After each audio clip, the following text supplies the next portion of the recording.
Agama hanya sekedar di pembicaraan, agama hanya sekedar di kitab-kitab, tetapi tidak membumi di muka bumi ini karena hanya sekedar daripada teori-teori atau hanya sekedar daripada ajaran-ajaran, tetapi tidak membumikan daripada ajaran itu sendiri.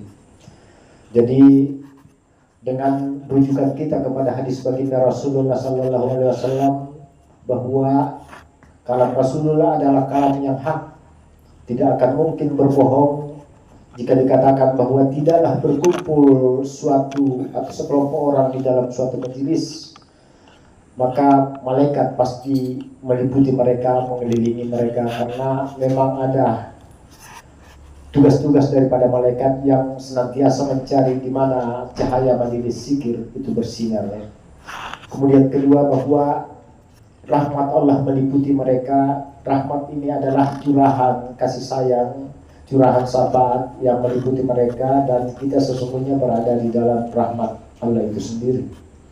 Kemudian ketenangan pada diri mereka, bahwa ketenangan yang dimaksud di sini adalah kebahagiaan hati, karena sesungguhnya banyak yang mencari ketenangan, kebahagiaan, tetapi sesungguhnya mereka mencari di luar dan tidak akan pernah menemukan di luar, karena sesungguhnya di luar itu hanya sekedar bersenang-senang, dan ketenangan hakiki ada di dalam diri kita. Itulah dikatakan bahwa sekalipun engkau berada di istana, di hotel-hotel yang mewah, jika hatimu tidak tenang, maka sesungguhnya itu tiada berarti, tiada berguna daripada tempat itu sendiri. Karena sesungguhnya sumber ketenangan, sumber kebahagiaan itu ada di hatimu. Bahwa rumah sebenar-benar rumahmu itu adalah hatimu sendiri. Karena dimanapun engkau berada, jika hatimu tetap di dalam ketenangan, maka apapun dimanapun engkau tinggal, maka tetap di dalam keadaan kebahagiaan. Karena hati itu beserta dengan kita. Kita pun ketika berada di istana atau dimanapun, ketika hati kita tidak tenang, tidak damai, maka istana itu hanyalah sekedar ilusi. Begitu pula bahwa ketika kita berada di tempat-tempat rewat di dalam pandangan manusia, tetapi ketika hati kita tenang, maka sesungguhnya itu adalah istana jauh lebih baik daripada mereka yang tinggal di hotel-hotel tetapi tidak menikmati yang namanya hotel karena tidak ada ketenangan di dalam hatinya.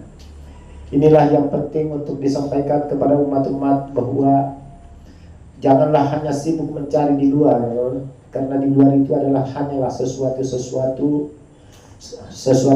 kesenangan. Carilah di dalam dirimu sendiri dan temukanlah permata di dalam dirimu sendiri, sehingga ketika engkau menemukan permata itu, maka engkau tidak terpengaruh lagi oleh tempat, karena rasa kebersamaan terhadap Allah itu sudah senantiasa bersama.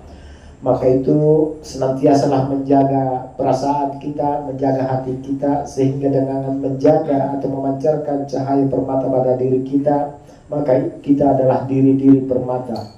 Kemanapun atau dimanapun dilemparkan yang namanya permata itu, tentu yang namanya permata pasti akan tetap selalu berharga. Itulah keistimewaan daripada orang-orang yang mengikuti daripada majelis kita ini, Tauhid Hakiki, karena senantiasa mengistimewakan Allah dan Rasulnya, mengistimewakan dan menumbuhkan keimanan dan keyakinan. Ini adalah suatu pengantar bagi kita bahwa syukur-syukur kita ada suatu majelis yang kita masuki, syukur-syukur kita memiliki suatu majelis di mana tempat kita memancarkan cahaya keimanan kita, di mana tempat itu adalah untuk berteduh ketika kita di dalam keadaan susah, untuk berteduh ketika kita di dalam keadaan tergoncang.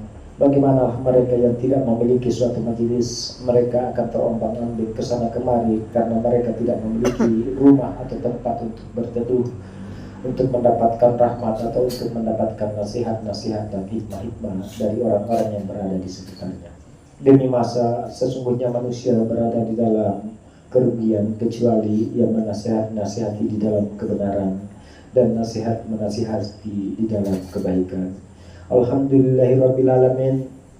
Karena itu kegoncangan-kegoncangan yang menimpa kita, maka kita mesti tetap kembali kepada Tuhan di dalam keadaan menghadap penuh dengan kekotoran. Bahwa siapa yang merasa dirinya kotor, maka Allah akan mensucikannya. Siapa yang merasa dirinya hina di hadirat Allah, maka Allah akan memuliakannya. mengingat di dalam arti kesadaran selalu berserta dengan Allah. Zikir secara lisan menyampaikan kalam-kalam asma-asma Allah, bahwa sesungguhnya asma-asma Allah itu sangat agung. Asma Allah itu sangat agung, sehingga dikatakanlah bahwa itulah kalam-kalam yang baik, karena juga ada kalam-kalam yang buruk. Jika kalam-kalam yang buruk itu menimbulkan dosa pada diri kita, maka tentu kalam yang hak, kalam yang baik, kalam yang mulia pasti akan mendapatkan suatu amalan-amalan yang cukup besar. Karena sesungguhnya kalimat-kalimat atau kata-kata itu ada yang baik dan ada yang buruk. Yang baiklah yang kita mesti tumbuhkan di dalam diri kita, maka dikatakanlah berkatalah yang baik atau diamlah. Jadi zikir ini ada tiga tingkatan. Zikir secara lisan mengucapkan, zikir kesadaran bahwa rasa bersama dengan Allah, wa huwa ma'akum aina ma kuntum, dan zikir rabbani atau zikir pandangan rabbani, pandangan rasa, merasakan dan meyakini bahwa kemanapun engkau menghadap, di situ wajah suci Allah, wajah suci yang tiada rupa, tiada bentuk, tiada warna, tiada rasa, kecuali daripada rasa ketenangan itu sendiri. Hai jiwa-jiwa yang tenang, kembalilah kepada Tuhan beserta hati yang ridha dan diridhoi. Ini juga adalah ilmu sakaratul maut.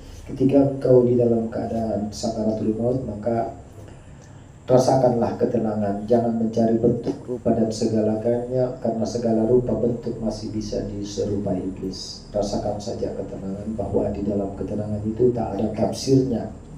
Tentu bisa diketahui siapa yang tak ada tafsirnya itu sendiri. La ilaha illa anta, la ilaha illa anta, la ilaha illa anta. Anta ya Rabbana, Anta ya Rabbana, Anta ya Rabbana, Anta ya Rabbana, Anta ya Rabbana, Anta ya Rabbana, Anta ya Rabbana, Anta ya Rabbana, Anta ya Rabbana, Anta ya Rabbana, Anta ya Rabbana, Anta ya Rabbana, Anta ya Rabbana, Anta ya Rabbana, Anta ya Rabbana, Anta ya Rabbana, Anta ya Rabbana, Anta ya